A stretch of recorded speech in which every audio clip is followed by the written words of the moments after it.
జనరల్గా first of all మనకేంటంటే మీరు చెప్పిన ఈ షష్టగ్రహ కూటమి గురించి ప్రెడిక్షన్స్ నేను చెప్పిన అని చెప్పేసి ఏదైతే అంటున్నారో ఒక చిన్న స్మాల్ కరెక్షన్. నేను చెప్పడం కాదు, అమ్మవారు లలిత అమ్మవారు ఏది గైడ్ చేస్తే నాకు ఏది కనిపిస్తే కాంబినేషన్స్ ని బట్టి నేను అది చెప్పడం చేస్తాను. అది పాజిటివ్ అయినా సరే నెగిటివ్ అయినా సరే దాపరికం ఏది ఉండదు. షుగర్ కోటింగ్ అసలే చెప్పను, ఉన్నది ఉన్నట్టు చెప్పడం నాకు కొద్దిగా అలవాటు కాబట్టి మన ఆడియన్స్ కొద్దిపాటిగా అది నెగిటివ్ గా తీసుకుని ఉండొచ్చు. అది నేను చెప్పడం ఏంటి అంటే కొద్దిగా అలర్ట్ చేశాను, ఇలాంటి సిచ్యువేషన్స్ రావచ్చు, కొద్దిగా అప్రమత్తంగా ఉండండి అని చెప్పి. ఎందుకంటే మనం ఫైనాన్షియల్ స్కామ్స్ కూడా చూస్తున్నాం ఈ మధ్య, చాలా బెట్టింగ్ యాప్స్ బయటికి వచ్చాయి, చాలా వాళ్ళు బయటకి కూడా రావడం జరిగింది. సో ఇవన్నీ కూడా ప్రెడిక్షన్స్. నేను చెప్పేదానికంటే బదులు there is a divine power, అది గైడ్ చేస్తుంది కాబట్టి దాన్ని బట్టి చెప్పడం జరుగుతుంది. సో దట్ ఒక చిన్న క్లారిఫికేషన్. అండ్ ఇప్పుడు మీరు అడిగిన దానికోసము నరఘోష, నరదృష్టి ఇవి మనకి చాలా మేజర్ గా ఉంటాయి. ఇది స్పెసిఫిక్ గా ఒక జనరేషన్ కే వర్తిస్తుందా, లేకపోతే కొన్ని వర్గాల వారికి వర్తిస్తుందా, లేకపోతే కొన్ని జెండర్స్ కి వర్తిస్తుందా అనే సిగ్నిఫికెన్స్ డిస్క్రిమినేషన్స్ ఏమి ఉండవు దీంట్లో. ఎందుకంటే నరఘోష అనేది గత కొన్ని సంవత్సరాలు యుగాల నుంచి వస్తున్న బాధ అన్నమాట. ఇది one of the negative energies కిందకే వస్తుంది ఖచ్చితంగా చెప్పాలి అంటే. సో ఇది ఎందువల్ల వస్తుంది అంటే మెయిన్ గా మనకి ఇక్కడ 3 గ్రహాలు కొద్దిగా కారణం అవుతాయి నరఘోష జరగడానికి. అన్నిటికంటే ప్రధానమైన గ్రహం ఏంటి అంటే శని గ్రహం మనకి కొద్దిపాటిగా ఎక్కువ డామినెన్స్ లోకి వస్తుంది అనమాట. శనిని మనకి లోభానికి అంటే గ్రీడ్ కి కారకుడు శని అనమాట. ఇప్పుడు నా దగ్గర ఉన్నది మీ దగ్గర లేదు, లేకపోతే మీ దగ్గర ఉన్నది నా దగ్గర లేదు, ఆ చిన్నది ఏదైనా సరే దాన్ని చూసి మనకి ఈర్ష్య, అసూయ, లోభము ఇలాంటివి రావడం అనేవి మనకి కొద్దిపాటిగా తెలుస్తూ ఉంటాయి. మనకు కొన్నిసార్లు ఏంటంటే ఇంటెన్షనల్ గా మనం ఎదుటి వాళ్ళని టార్గెట్ చేస్తాము, కొన్నిసార్లు అన్ఇంటెన్షనల్ గా అయిపోతూ ఉంటుంది. అంటే మన మనసులో ఏ కన్నింగ్నెస్ ఉండదు, బట్ స్టిల్ మనం మాట్లాడే పదాలు పద ప్రయోగం వల్ల కొన్నిసార్లు అది ఇబ్బంది పెట్టేలాగా కూడా ఉంటది. అంటే ఎలాంటి పవర్స్ లేని వ్యక్తులన్నా సరే మనకు అది తగులొచ్చు. కొన్నిసార్లు మన టైం బాగోలేకపోతే మనం బ్లేమ్ చేయలేము. కొన్ని గ్రహాల పరిస్థితులు, దశ అంతర్దశలు, ఇప్పుడు నేను చెప్పే గ్రహాల కాంబినేషన్స్ ఉండి ఆ దశ అంతర్దశలు వచ్చినప్పుడు అది కొద్దిపాటిగా ఎఫెక్ట్ అయ్యే ఛాన్సెస్ ఉంటాయి. సో ఫస్ట్ గ్రహం వచ్చేసి మనకి శని మెయిన్ కారకుడు అవుతారు అనమాట. అండ్ అందుకనే చూస్తే మనకి కింది స్థాయిలో ఉండే వాళ్ళు, పని వాళ్ళు ఎవరైతే ఉంటారంటే మనకి వర్క్ చేసే వాళ్ళు అవ్వచ్చు, లేకపోతే మన ఇంట్లో మేడ్స్ హెల్పర్స్ అవ్వచ్చు, లేకపోతే మనకి వర్క్ చేసే కార్ డ్రైవర్స్ అవ్వచ్చు, వీళ్ళందరినీ కూడా మాసెస్ ఎవరైతే ఉంటారో మనం సాటర్న్ తో రిప్రజెంట్ చేస్తాం అన్నమాట. సో జనరల్లీ ఇప్పుడు మనం ఒక లగ్జూరియస్ లైఫ్ లీడ్ చేస్తున్నాం అనుకోండి, మన కింద స్థాయి వాళ్ళకి కొద్దిగా వాళ్ళకు కూడా ఆశ అనేది ఉంటుంది, నేను ఎందుకు వీళ్ళలాగా లైఫ్ లీడ్ చేయలేకపోతున్నాను అనేది ఎక్కడో ఒక దగ్గర వాళ్ళకి ఆ గ్రీడీనెస్ అనేది వచ్చేస్తుంది, ఈర్ష్య, జెలసీ అనేది వస్తూ ఉంటుంది. కాబట్టి దానివల్ల మనకి ఇక్కడ సాటర్న్ తో కనెక్ట్ చేయొచ్చు అనమాట. అండ్ నెక్స్ట్ వచ్చే గ్రహము రాహు అవుతుంది. రాహు ఎందుకంటే ఎప్పుడు మనల్ని ఒక మాయలో ఉంచుతూ ఉంటారు, ఇల్యూషన్ అని చెప్తూ ఉంటాం కదా మనం రాహుకి. అంటే ఇక్కడ ఏంటంటే కొన్నిసార్లు రాహు గ్రహం ఇన్వాల్వ్మెంట్ అయినప్పుడు ఏంటంటే ఈ అనవసరమైన నెగిటివ్ ఎనర్జీస్ ఎక్కువ ఎక్స్పాండ్ అవ్వడం, యాంప్లిఫై అవ్వడము. ఓకే, దీనివల్ల లేనిది ఉన్నట్టుగా ఊహించుకోవడం. ఎందుకంటే నరదిష్టి మన కంటికి కనిపించేది కాదు, అది జస్ట్ మనం ఫీల్ అవుతాం, ఆ ఎనర్జీని ఫీల్ అవుతాం. సో నెగిటివ్ ఎనర్జీస్ అన్ని కూడా రాహు కిందికి వస్తాయి కాబట్టి ఆ మాలిఫిక్ ఎఫెక్ట్స్ ఎప్పుడైతే ఉంటుందో దాని వల్ల మనకి కొద్దిగా ఎఫెక్ట్ అయ్యే ఛాన్సెస్. ఇప్పుడు ఈ 2 గ్రహాలు ఎవరిపైన ఎక్కువ చూపిస్తుంది అంటే చంద్రుడి పైన చూపిస్తుంది. చంద్రుడు మనకి మనకారకుడు. మనం ప్రతిసారి చెప్పుకున్నప్పుడు కూడా గ్రహాల గురించి విశ్లేషణ చేసేటప్పుడు చంద్రుడు మనకారకుడు అని చెప్తూ ఉంటాం. సో మన మెంటల్ స్టెబిలిటీ ఎట్లా ఉంటది ఏంటి అనేది చంద్రుడి నుంచి మనకి డిస్టింగ్విష్ అవుతుంది. కాబట్టి ఎప్పుడైతే ఈ రాహు శని యొక్క దృష్టి చంద్రుడి పైన పడినా, చంద్ర రాహువులు యుతి ఉన్నా, చంద్రశని రాహువులు కలిసి ఉన్నా, వీళ్ళకి ఏంటంటే తొందరగా నెగిటివ్ ఎనర్జీస్ కి ససెప్టబుల్ అయిపోతూ ఉంటారు. సో ఇక్కడ చంద్రుడు మనకారకుడు కాబట్టి ఆ మైండ్ డిస్టర్బెన్స్ అయిపోవడము, సడన్ గా డ్రైన్ అయిపోవడము. అంటే కొంతమంది ఏంటంటే ఐసోలేటెడ్ గా ఉండడానికి ఇష్టపడుతూ ఉంటారు. సడన్ గా వాళ్ళు ఎక్కడైనా నలుగుట్లోకి వెళ్ళారనుకోండి, డిఫరెంట్ పీపుల్ కి డిఫరెంట్ ఆరాస్ ఉంటాయి. ఆ ఆరా వల్ల వీళ్ళు ఒక స్థాయిలో ఉన్నప్పుడు ఆ ఆరా ఫ్రీక్వెన్సీ వల్ల కూడా వీళ్ళకి కొద్దిపాటిగా డిస్టర్బెన్సెస్, అంటే ఆ ఎనర్జీస్ ని వీళ్ళు హ్యాండిల్ చేయలేరు అనమాట. సో దాని వల్ల కూడా కొద్దిపాటిగా డిస్టర్బెన్సెస్ అయ్యే ఛాన్సెస్ ఉంటాయి. సో అందుకే మనము జనరల్ గా ఏం చెప్తూ ఉంటాం అంటే నెగిటివ్ ఎనర్జీస్ నుంచి మనకి అది కాంబినేషన్స్ ఉన్నా లేకపోయినా కొన్నిసార్లు ఏమవుతుందంటే మనకి తెలీదు, మనకి నెగిటివ్ ఎనర్జీస్ ఎఫెక్ట్ అవుతున్నాయా లేదా అనేది తెలియదు. కొంతమందికి ఏంటంటే ఇమ్మీడియట్ గా చూపిస్తుంది, కొంతమందికి 2 days తర్వాత చూపిస్తుంది, కొంతమందికి 1 week తర్వాత చూపిస్తుంది. మనము ఎవరి వల్ల నరఘోష తగిలింది అని మనం చెప్పడానికి కూడా లేదు కదా. సో అలాంటప్పుడు ఏం చెప్తామంటే జనరల్ గా మీరు ఏదైనా ఇష్టదేవత మంత్రం తీసుకొని మీరు సాధన చేసుకుంటూ ఉండండి.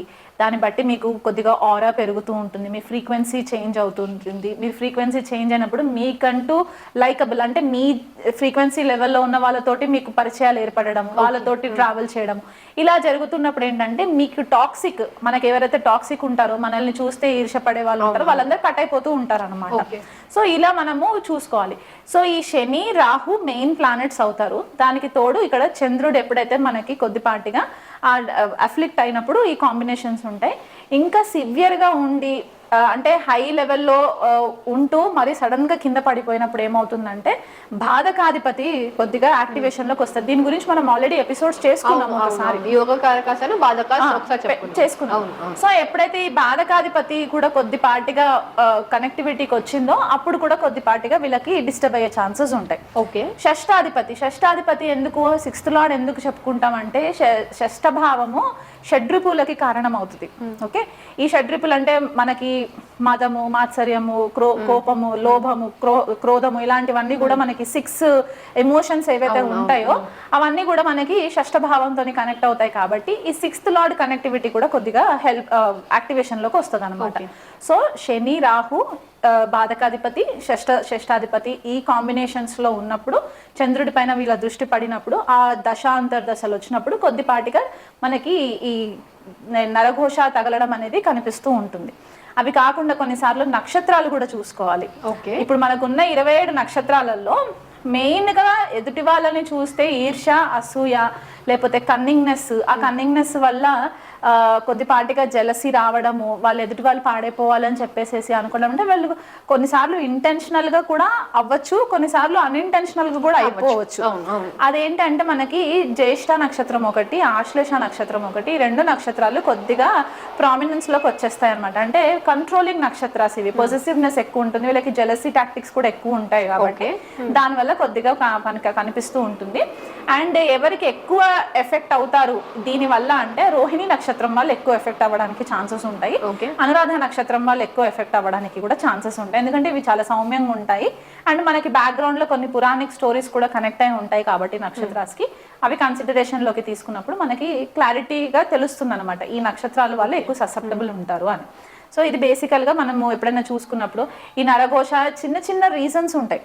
ఎలాగంటే మీ హెయిర్ కొద్దిగా వేవీగా ఉండి ఎదుటి వాళ్ళ హెయిర్ సిల్కీగా ఉంటే దానికోసం కూడా నా హెయిర్ ఇలా లేదు అని చెప్పి అనుకోవడం కూడా జెలసీ.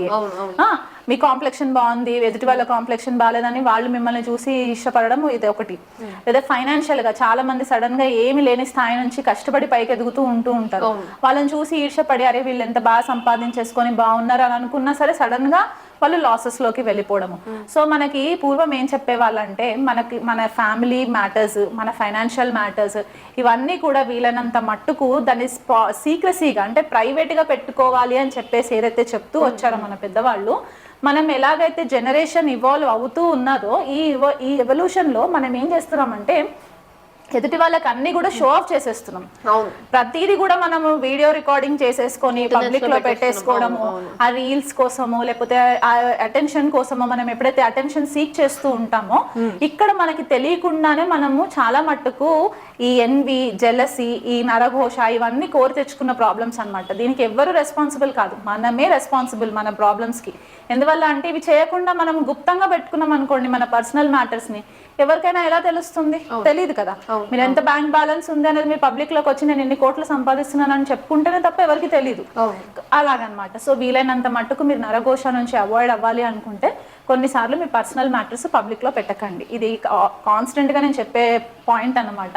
కొన్ని కన్సల్టేషన్స్ కి వచ్చినప్పుడు కూడా నేను వాళ్ళని అలర్ట్ చేస్తాను, ఈ టైమ్స్ లో మీరు కొంచెం కేర్ఫుల్ గా ఉండండి, పబ్లిక్ లోకి ఎక్కువ రాకండి అని చెప్పేసి చెప్పడం అనమాట. ఎందుకంటే మనకు తెలుస్తుంటది ఏ టైంలో ఏంటి అని. కొంతమంది తొందరగా డ్రైన్ అయిపోతూ ఉంటారు, చిన్న పిల్లలు కాన్స్టెంట్ గా ఏడుస్తూ ఉంటారు, చిన్న పిల్లలకు తొందరగా తగులుతూ ఉంటుంది ఎందుకంటే వాళ్ళ ఆరా వీక్ ఉంటుంది, వాళ్ళు డిస్టర్బెన్స్ ఎక్కువ హ్యాండిల్ చేయలేరు అనమాట. ఎక్కువ లైట్ అండర్ ఉన్నా కూడా వాళ్ళకి కొద్దిపాటిగా డిస్టర్బ్ అయిపోతూ ఉంటారు. హెవీ ఎనర్జీస్ ఉన్నప్పుడు డిస్టర్బ్ అవుతుంటారు. ఫంక్షన్స్కి ఎక్కడికి వెళ్ళినా తీసుకెళ్ళినా కూడా డిస్టర్బ్ అయిపోతూ ఉంటారు. సో ఇలాగనమాట. అండ్ వాళ్ళకి నెగిటివ్ స్పిరిట్స్ కూడా కొన్నిసార్లు తొందరగా అట్రాక్ట్ అవ్వడానికి కూడా ఛాన్సెస్ ఉంటాయి చిన్న పిల్లలకి. అండ్ కొంతమందికి ఏం చెప్తుంటారంటే హెయిర్ లూజ్ గా వదిలేసి బయట తిరగండి అని చెప్తూ ఉంటారు. కొన్ని స్పెసిఫిక్ టైమ్స్ ఉంటాయి. ఇప్పుడు రోడ్స్ పైన కొంతమంది రోడ్ యాక్సిడెంట్స్ లో చనిపోయిన వాళ్ళు ఉండొచ్చు. ఆ స్పిరిట్స్ కూడా తిరుగుతూ ఉంటాయి. ఎప్పుడు మనల్ని నెగిటివ్ గా అట్రాక్ట్ చేస్తుంటాయో మనకు తెలియదు. సో వీలైనంత మట్టుకు మీరు ఏదన్నా ఒక ఇష్టదేవత ఆరాధన చేసుకుంటూ ఉంటే గనక కొద్దిపాటిగా మీరు అది అవాయిడ్ చేయడానికి వీలుంటుంది. ఎందుకంటే ఈ నరఘోష ఎప్పుడైతే తగులుతుందో ఫ్యామిలీలో ఉండి డిస్టర్బెన్సెస్ రావడము, భార్యాభర్తల మధ్య గొడవలు వచ్చేసి తీవ్ర స్థాయిలో వెళ్ళిపోయి విడిపోయేలాగా అవ్వడము, లేదా తండ్రి కొడుకులకి బిజినెస్ లో పడకపోవడము, దానివల్ల ఇబ్బందులు రావడము, థర్డ్ పార్టీ పర్సన్స్ ఇన్వాల్వ్ అయ్యి ఫాదర్ కి సన్ కి బిజినెస్ లో చిచ్చులు పెట్టేయడం, ఇవన్నీ వల్ల దీని వల్లే జరుగుతాయి. కాబట్టి కొంచెం మనం అవాయిడ్ చేసుకుంటే మంచిది. ఇప్పుడు మేడం మీరు నరఘోష అంటున్నారు, నరఘోష నరదృష్టి రెండు కూడా సపరేట్ గానే ఉంటాయా, లేకపోతే రెండింటికి ఒకటే మీనింగ్? ఘోష అంటే ఏంటి, మనం కాన్స్టెంట్ గా ఒకటే మ్యాటర్ తోటి అబ్బా వాళ్ళు చాలా బాగున్నారు, అబ్బా వాళ్ళు చాలా బాగున్నారు అని మనం రెగ్యులర్ గా అదే అంటుంటే అది ఒక రకంగా ఘోష. అది ఆత్మ ఘోషిస్తూ ఉంటుంది, ఎదుటి వాళ్ళని చూసి ఈర్ష్యతో ఘోషిస్తూ ఉంటుంది. కాబట్టి దాన్ని నరఘోష అంటాం. నర అంటే మనిషి. సో నరుడు ఘోషిస్తున్నాడు కాబట్టి దాన్ని నరఘోష అన్నారు అనమాట. నర దృష్టి అంటే ఏంటి అంటే నరుడు చూసే దృష్టి. ఆ దృష్టి ఎలాంటి దృష్టి ఉంది, చూపు. ఆ చూపు ఎలా ఉంది, ఆ చూపు బాగుందా లేకపోతే చెడిపోవాలని కోరుకుంటుందా, ఇలాగనమాట. దీంట్లో మళ్ళీ రెండు రకాలుగా ఉంటాయి. అది వాక్బాధ అని ఒకటి ఉంటుంది, లేదా దృష్టి బాధ. దృష్టి బాధ అంటే చూపు బాధ, చూపు వల్ల వచ్చే బాధ. వాక్ బాధ అంటే మాట వల్ల వచ్చే బాధ.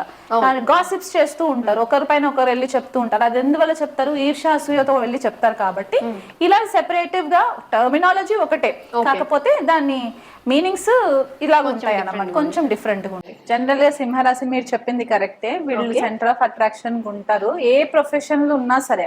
అంటే కొంతమంది హౌస్ వైఫ్స్ ఉంటూ ఉంటారు, వాళ్ళు ఎక్కడికి వెళ్ళి వర్క్ చేయకపోయినా సింహరాశి లేడీస్ అనేసరికి ఫ్యామిలీలో వాళ్ళదంతా ఒక పై చేయి ఉంటుంది, అందరి ఫోకస్ వాళ్ళపైనే ఉంటుంది. ఏదైనా ఫంక్షన్స్ కి వెళ్ళినా సరే అప్పటి వరకు కొద్దిగా డల్ మూవ్మెంట్ ఏదైతే ఉంటుందో వీళ్ళు ఒక్కసారి అక్కడికి ఎంట్రీ అవ్వగానే ఒక పార్టీ వైబ్ వచ్చేస్తూ ఉంటుంది అనమాట. సో జనరల్ గా అంటే ఇప్పుడు రవిని తీసుకొచ్చి మనం ఇంట్లో పెడితే ఆ షైన్ ఎలా ఉంటుందో జనరల్ గా సింహరాశి వాళ్ళ షైన్ కూడా అట్లాగే ఉంటుంది. అది లేడీస్ అయినా సరే జెంట్స్ అయినా సరే వ్యత్యాసం ఏం లేదు ఇక్కడ.